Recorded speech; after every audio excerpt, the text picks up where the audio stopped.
So we're talking about somebody who already, again, had established himself in a certain type of art. So when it's announced that Clive Barker's going to direct, this is going to be his movie. Big deal. The pressure to live up to what he'd already created was unlike, I think, anything else that we've talked about today in regards to First Frights. Yeah. And the fact that he was able to pull it off. Can you imagine, too, though? This is a really unique situation because as a published author where everybody already knows the story, it's like if you miss a note, the song sounds wrong.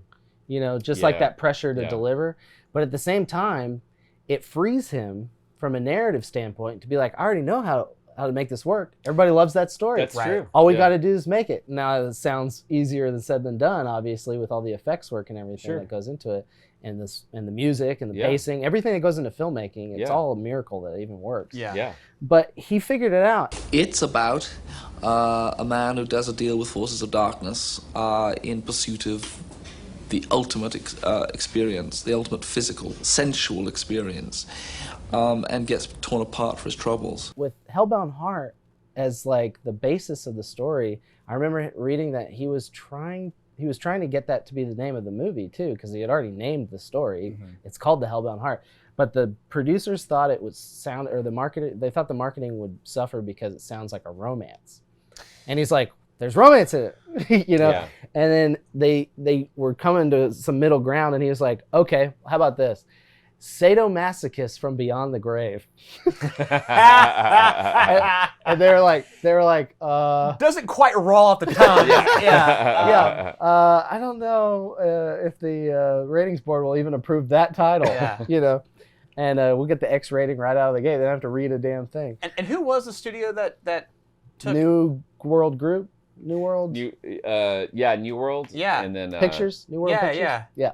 The Hellbound Heart ended up winning out in the sequel with Hellbound, but Hellraiser was just this very great title, actually. I love the title. Yeah. Very very quick, very quippy, kind of just enough to like understand these people are from hell, you know, you're summoning, you know, whatever you want to call them, demons, aliens, whatever. Yeah.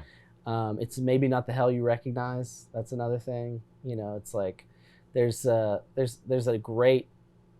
I think they actually landed on a great title. You know, I think marketing can sometimes produce interesting things because it's just another form of editing. Yeah. You know, it narrows it down to what's the juice. Right. You know, how do we sell this? Yeah. Sometimes.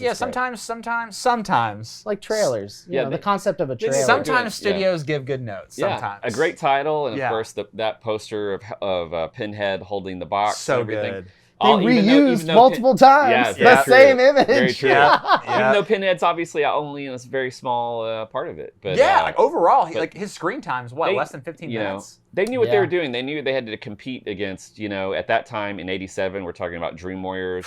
We're talking about, let's see here, right after Friday the 13th Part 6 would have been in '86. I mean, we're talking about the decade of sort of horror heroes. Yeah, they were fighting. The odds were stacked against Clive Barker. Yeah. You know what I mean? To fail. Because, like, you have all, like you said, we've seen it all. We've seen all the gore. We've seen everything. But this was a deeper thing. Right. You know, this was and for him, it's much more personal, obviously. Right.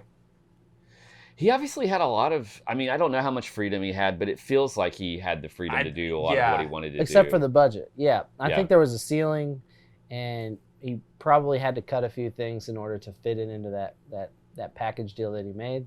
But the movie that we got is a great reflection of the original story and is like told masterfully. Yeah. And it's going to stand the test of time because I think there's something to latch onto that, honestly, because of our mental clarity, we keep the status quo. Right. As much as we don't like to think that, that's how it works. Mm-hmm. That's how the world turns. Yes. And so having these movies that remind us about the fringe, you know, it is extremely important. And so having these movies, talking about these movies, it's all part of keeps us, you know, going, keeps us interested in what's out there. Absolutely. All the stories we could tell. Yeah.